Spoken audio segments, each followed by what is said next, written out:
So I've already done a video on the Canon G1X, but today we're both doing like a comparison of the Canon G1X and the Panasonic E520. So that's what we're doing today, to compare both of the cameras. So I've got the Olympus E520, and you? And I've got the Canon G1X. Oh, how old's your camera? Do you want to try that again? So I've got the Olympus E520 and... I've got the Canon G1X. What age is your camera? What year was yours released? Well, this was released in 2008. Oh, and what was...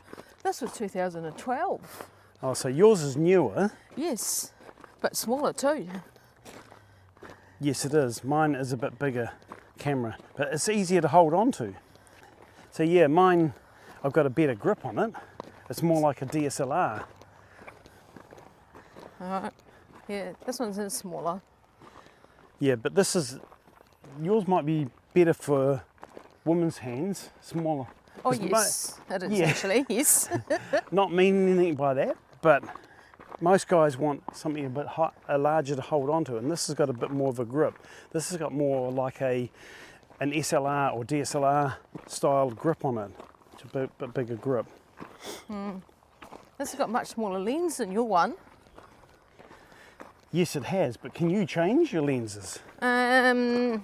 No. Bugger. See, with this, I can. Yeah, but this I can change it to a bigger lens if I want to. Yeah. But therein lies the downside of your camera. Your camera is limited to 28 to 112 millimeters. Yeah.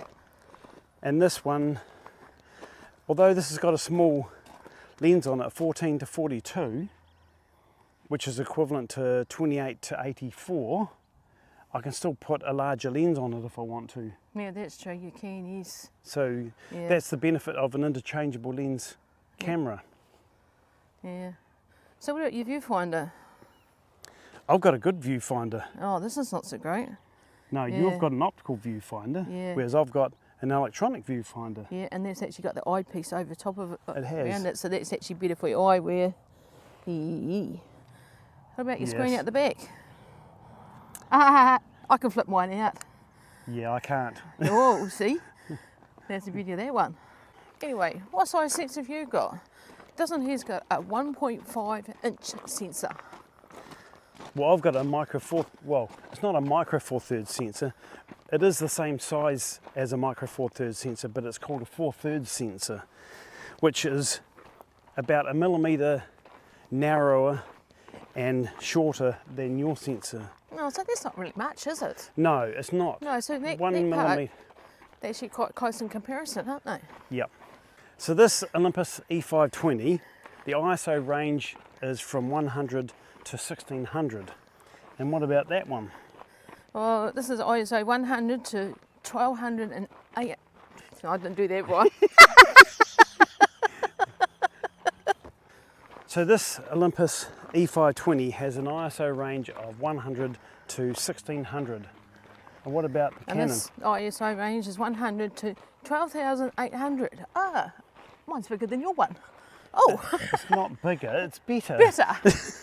Sorry, better. Yeah, so it's got a larger ISO range than the Olympus. But then again, this is 4 years older than your camera. So that's to be expected. Right, so this camera, the Olympus, uses a compact flash card.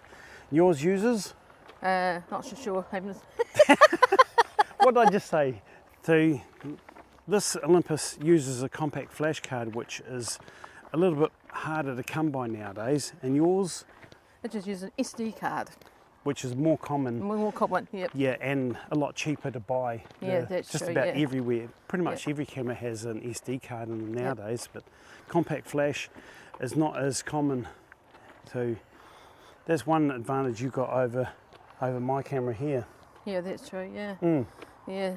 So I see that your camera is quite a bit smaller in size. But how heavy is it? Well, 534 grams. Not too bad. But mine's even lighter. Oh, really? Even though this is bigger, yeah, it's 490 grams. Oh, that's not fair. Yeah, So, look at them. yeah. Isn't it weird with technology and everything, isn't it? So there's more plastic in mine, Yep. so it makes it lighter. Yeah. I think it's a composite body. Yeah. So where that's a lot more metal in it, Yeah, that's true. There is so actually, that it's heavier. Yep. So it does feel quite solid in your hand, that little camera. That's true, it does. But then again, if I put a bigger lens on this, it becomes way heavier than That that. will change everything then. But then again, I can put a little small pancake lens on this Yeah. and make it even lighter again. Yeah, and with this Canon I can't change lenses at all. No, I'm you stuck can't. with one. Yeah. That's the way it So, is. another bonus point for me. So even though your camera came out 4 years after this one, and the sensor sizes are very, very similar, how many megapixels have you got? Because I've got 10 megapixels in mine. I've got 14 megapixels. Oh well. I'll just have to get a later model camera then.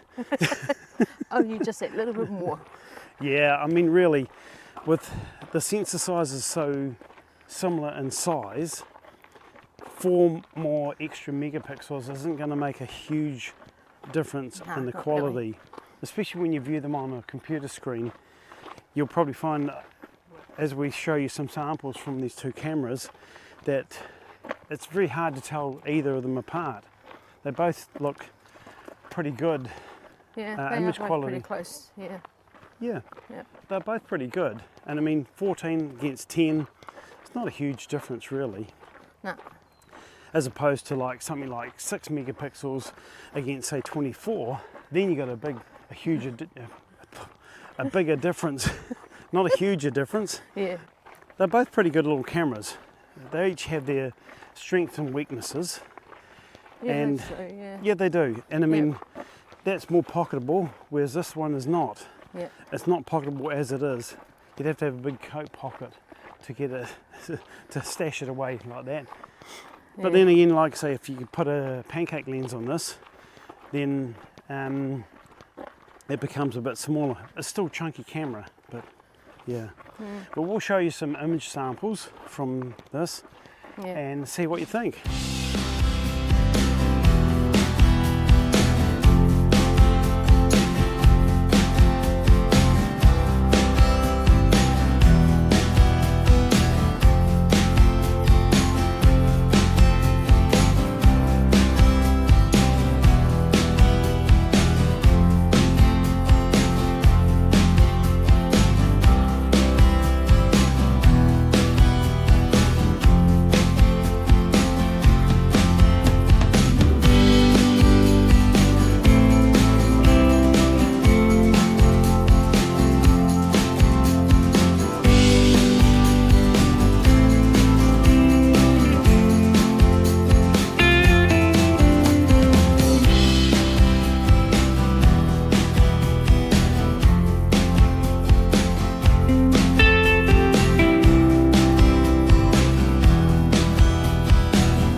Are you going to start or not?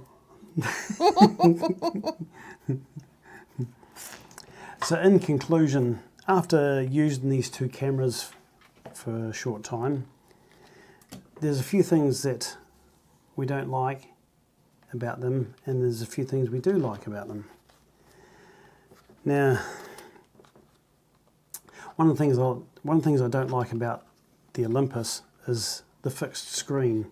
You can't flip it up. You're stuck at that. Does make it hard for some of those shots sometimes. Another thing with this is that when you turn it on, take your shot, whatever, you got to turn it off and listen to this. This is the ultrasonic sensor cleaner in it. Every time you switch it off, it activates. You can't deactivate it. And you listen to this. I'll put it up near my microphone. You hear that? Oh, so that's what that does. Yeah. I didn't realise that. Every time you turn it off, I know when I was using it one other day. You hear that noise, yeah. Ah, So it's a bit of a time. nuisance, really. You just can't deactivate it in the menus. You won't let you. And another thing is that it's only got 3 autofocus points.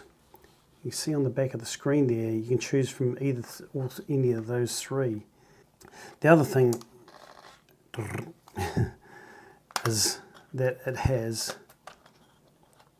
a compact flash card. Older style cards. Chunky thing. They are quite chunky. I prefer an SD card. They're more common, they're cheaper, and you just about buy them anywhere. But if you were out shooting photos, for instance, with this, and you didn't have a spare card, and something happened to that, Yes. most places aren't going to have a compact flash card. Sometimes even at the garage, at the petrol station, you can buy an SD card, but compact flash, no. No. So what don't you like about the Canon? Okay, well, we start off with the Canon with the viewfinder. I mean, you look at this here, it is quite small when you actually see the little viewfinder on it. And you put it up there too, and you can, the lenses zoom right out, you can't see it, but... Yeah, and at its widest point. Yeah, at the widest point, that's true. Wide end of the range, yeah, you can see the lens in there, because it's a tunnel, what they call a tunnel viewfinder, optical viewfinder. It's a strange sort of one. Autofocus is slow. Yeah, it is. Yeah. It is a bit slow. Video record button is very, very slow to where you hold your hand. So this is a place to put your thumb, if you can see. Yeah. That there. And then right beside here, which of a thumb, there's a button that you can easily bump as you're taking it out there. I've and bumped come back it a few times. Yeah, I have too. Come back and like, why have I got video? Oh, God. Or well, you've got a flat battery because you've heard that and you've got all this crazy footage somewhere. I did one day. Somewhere. I'd accidentally recorded it and I had it hanging down by my side, and all this vertical video was all over the place, and it's just, I thought, so, how the hell did I get that done? If you've got a very slim thumb, yes, you've got the space for it. The other thing with this has got limited zoom range. You only can go out to, what was it we say this morning? 28 at the wide end and 112 at the long end. Yeah, so it has got a big range, really. Yeah, like with this, at least you can change the lens. You can pop that lens off and put on a different one, and a larger zoom range if you want. This one, you're stuck with one lens, that's it. Yeah, you are, yeah. Yeah, so that's the lots of good points on it. And like we talked about when we're out and about, it's quite heavy. It's heavier, it is quite heavy, that's it's right. heavier than this. Yeah, considering And this it's is actually smaller. smaller compared to that, but it's heavy because it's more metal. Yeah. Yeah. Because like you look at the two cameras like that, and you naturally think that the larger camera is going to be heavier, but it's not. No. This is it. So, things that I like about this. It has in-body image stabilization, and it has, on the back of the menu there, I hope you can see that, it has a few different settings for the image stabilization. So you got off, and off, and it went, off the screen it went. Image stabilizer 1, 2 and 3. And so you can choose from different stabilization modes in the camera. Another thing is the grip on it. It's like you can see the profile of that. It's got a decent grip on it, so you know it's not likely to slip out of your hand very easily. Whereas this one, it's got a small, very small grip. Although it's nicely textured there, but it's a lot smaller. something there, but not a lot. Yeah. And another thing, like I said before, I like about it is that you can change the lens. You can put a little pancake lens on it and stick out so far, or you can put a big, huge, you know, like 70 to 200 equivalent, and have a large zoom on it if you want to. Whereas that you can't. Another thing is, like, all the buttons and dials, you've got a button up here for your timer and for your drive modes on there. You've got a button there for your pop-up flash when you turn it on. And you've got your button for your image stabilization, for your screen, turn it off and on if you that one there is the live view. You've got an AF button, you've got a white balance button there, you've got an ISO button there, and on this one you've got your metering modes. And so yeah, you've got a bit of customization. You've got a exposure compensation button there, so when you press that you can turn your rear dial and change your exposure compensation, whereas this one's got a exposure compensation dial on there, which is quite good. And a couple of other things, like I like the image quality coming out of this. Even though it's only 10 megapixels, it's still quite decent image quality. Even, you know, like when you put it on a computer monitor or on your phone, they're all going to look pretty good anyway. It's only when you're printing up larger sizes that you're going to see the difference between likes of that and something more modern of 24 or 36 or whatever megapixels. Yeah. I like that too, because it's actually got a good switch to turn it on. Where this is at the front though. This is on that. But what was better than this one? Because this one here is it's just a button. It's so flat, and you push it sometimes. Is it on or off? It's just a bit harder to get to. That's all. But then again, like when you push that, you know it's on when the lens pops out. But it's just knowing did you get it on or not. It's just different. That's all. Yeah, it is different. Yeah. So, some of the things you like about.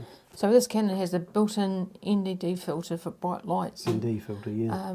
When you're out in the bright sunshine, it cuts the exposure down. Yeah. So, as opposed to putting the filter on the front. That's right. Yeah. Because a lot of compacts, their top shutter speed is quite limited to like 1/4000th or 1/2000th sometimes in some of the smaller compacts. And so, if you've got the aperture open up quite wide and out in bright sunlight, you tend to overexpose the image. So having a built-in ND filter in it cuts that light exposure down a little bit and lets you get a slower shutter speed. So that's quite good. And it has a decent ISO range, 100 to 12,800. 800. Yeah, because we said that. Like we were saying about earlier. Yeah, so that's actually really good. As opposed to that, which only goes up to 1600. Yeah, so but then again, there is 4 years difference between these two as well. So so that's a good thing about that one. Yeah, you've got to expect that sort of thing. It has a fully articulated screen, so you can actually turn that out for selfies. Do selfies with it, or turn and look through that better than the actual viewfinder. Yeah, so, and also too, you know, like if you wanted to do a low shot, you can like do that. You can tilt it down like that. Yeah. Yep. So that's a good thing too. A good feature to have. Yeah. Whereas this, you're stuck with the screen flush to the back. Yep. So it's quite good to actually do some of those things. Yeah. Yep. Yeah, because I mean, like even like overhead shots, for instance, if you put it up high, at least with that you can tilt it down. Whereas this, you can't. You can. Yeah. Do all that. Yeah. Yep. For low shots and high shots. Yep. Yeah. So yeah, I hope you like that review of these two cameras. You've already seen some of the images coming out of both of them, and yeah, I mean, like I said, on a phone or a computer monitor, they're all going to look pretty good anyway, whether it's like 10 megapixels or 14 megapixels, 24 megapixels even on the screen. You're not going to see a lot of difference. No. it's really going to come down to the lens, and like this one here, this is just a kit lens, so it's pretty average quality, but still on a screen like and behind on the computer or on your phone, they're still going to look pretty good anyway. They put in these old cameras, so they're not too bad actually. Yeah, and I mean like that's 12 years old now as of 2024. Yeah, it is 12 years old, yep. And this is what, 16 years old. Yeah. So yeah. Yeah. And I mean that Panasonic that we just gave away, that one there is from 2004, wasn't it? Yeah, yeah, something like that. Yeah, 2004. But still on screen, on a computer or a phone, the images still coming out of this 5 megapixel camera still look pretty good. Yep. Yeah. So yeah, with that we'll wrap it up, and yeah, thank you all for watching, and we'll see you again next time. Bye bye. Bye.